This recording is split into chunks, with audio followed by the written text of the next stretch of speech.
Hey, are you here? Thank you, one and all, for joining us. Welcome, everyone, to 4 underrated Jimmy Buffett songs from the 90s, a commentary.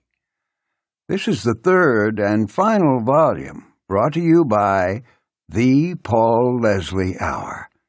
If you haven't checked out the first volume, 4 underrated Jimmy Buffett songs from the 70s, and the second one, 4 underrated Jimmy Buffett songs from the 80s, you must check them out. And be sure to subscribe to the YouTube channel named after Paul Leslie to keep plugged in.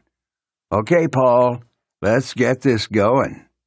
I don't mean tomorrow. I don't mean the day before yesterday. I mean now. For a lot of people, Jimmy Buffett is synonymous with the party. As Buffett told Michelle Genz of the Miami-Herald, "The culture needs escapism. I'm a child of the Mardi Gras." Well, Jimmy Buffett has certainly stepped up to the plate when it comes to escapism. Jimmy may be the King of Carnival, but that's not to say that he isn't a poet. It's his ballads that I tend to resonate with most. The 1970s and 1980s were a very prolific time for Buffett, recording 17 studio albums. When the 90s came, both Buffett's stardom and his business interests grew. After a fairly long break from recording, Buffett resumed studio work, releasing about an album a year starting in 1994. The 90s albums featured plenty of his signature upbeat good time tunes. If you know the material, there are some real knockouts. Sometimes the revelry songs overshadow the ballads. This is especially true of the 90s material. Someone who shares this viewpoint is film director Delaney Buffett. She took a closer look at her father's overlooked songs in a video series in 2020, wittily entitled Songs You Don't Know by Heart. She gave her take on it. Those songs, the party songs, are so fun to listen to, and they are such a method of escapism. You know, you can put them on. They've almost like had now a built-in connotation with like sitting on a beach, I think, for a lot of people. And whether that's because they've done an excellent job with branding, I don't know. But I think that people default to those. But I do think that the same way, I think, with a lot of musicians, the more upbeat, popular ones that are more sort of would be in your face and more popular and like, great, like I'm listening to this, I'm having a wonderful drive, would overshadow the more, soulful, sad ones that take a little bit more patience to listen to and to understand. So I definitely think they overshadow it. Not to say that I don't enjoy them as well, but I think there's some real gems in there that, people who wouldn't be sort of, like I said, familiar with his songwriting would be sort of, very impressed with his storytelling ability and his, younger self writing these songs alone, which I think was the case for a lot of songwriters back then. But I do think it overshadows. And I think it is sometimes because those types of songs do require a bit of patience. Delaney said there's some real gems in there. Well, we will be taking a look at 4 underrated Buffett songs from the 90s. Real gems. This is for those who are in the mood to relax and listen. I'll try to express why these songs are great and include clips and quotes from my interviews to make my points. You just heard from filmmaker Delaney Buffett. You'll get perspective from a mix of folks. We'll have a memory from Brent Jones, a man who has experienced what it is like to live 6 months of Saturdays. You'll also be getting some insight from Jeff Pike and Scott Kirby, 2 singer-songwriters who I consider friends. Shall we begin? Jimmy Buffett's song Lone Palm is such a whimsical and clever song. Although Lone Palm wasn't recorded until the 1994 album Fruitcakes, it went back a few years prior. It was debuted in 1989 at the historic Beacon Theater in New York City. Lone Palm is a distinct song in Jimmy's repertoire. In spite of its reliance on the tropical imagery of papayas, mangoes, and palm trees, the dreamy Lone Palm always strikes me as being in the vein of Jerry Garcia and Robert Hunter's songwriting.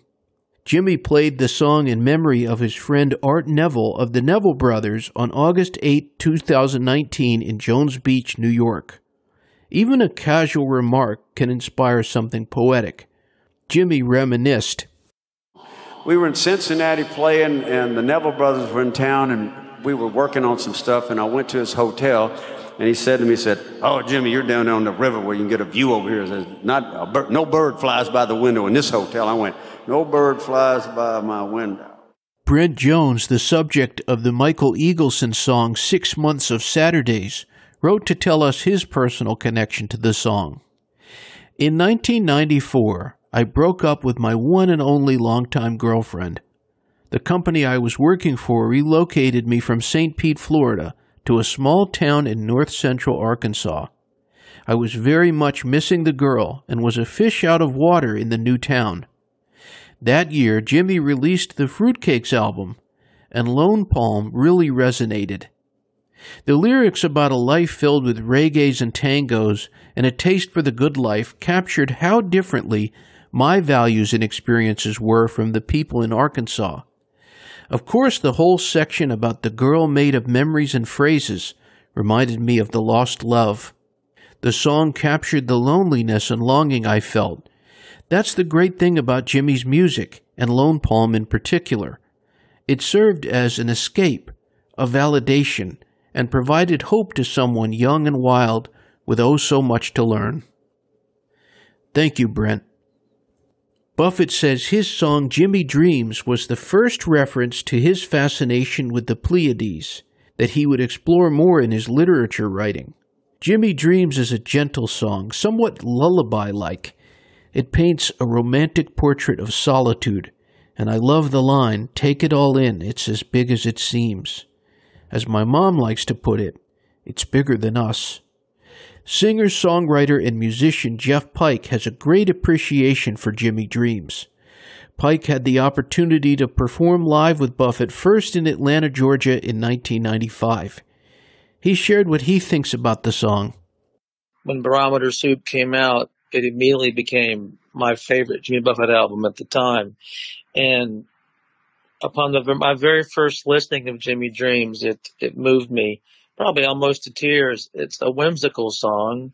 Some people say it might even be somewhat an arrogant song on Jimmy's part, but I don't think that's what it's about. The whimsical nature of the positive lyric and the very attractive melody, it takes me back to when I was a boy. It makes me think of what it's like to keep a youthful attitude as you go through life, to stay positive and to look for the good things in life, no matter whether they're your boat or your plane, or they're your bicycle and your car. I think it's all about the way you look at life, and looking at life through a blue sky, a positive attitude, and remembering the dreams that you had when you were young. I think it's about staying young as you get old and living a good life, and that can make you feel good no matter what kind of situation you're in. And I love that song. This song is underrated.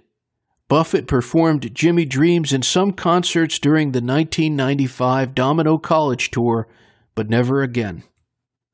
Nearing the end of the Banana Wind album is the wistfully sweet Happily Ever After Now and Then.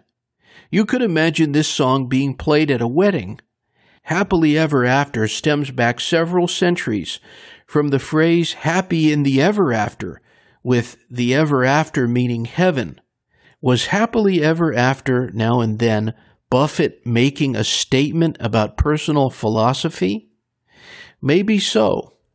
It was Jimmy Buffett who wrote, "Who I am and how I got here and where I am going are the questions whose answers have yet to be written.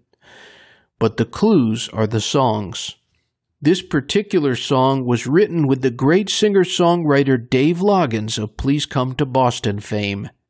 It's not just that I consider his Please Come to Boston the greatest American pop song, but I've wondered how this tune came to be. It had been 15 years since a Buffett and Loggins co-write saw the light of day with their song Island. Buffett has never played this song live. It's simple in its message, and therein lies its magic and charm. Its childlike innocence and the melody reflects a purity that few men can express. Author Herman Wouk wrote so many important books: The Caine Mutiny, War and Remembrance, and The Winds of War.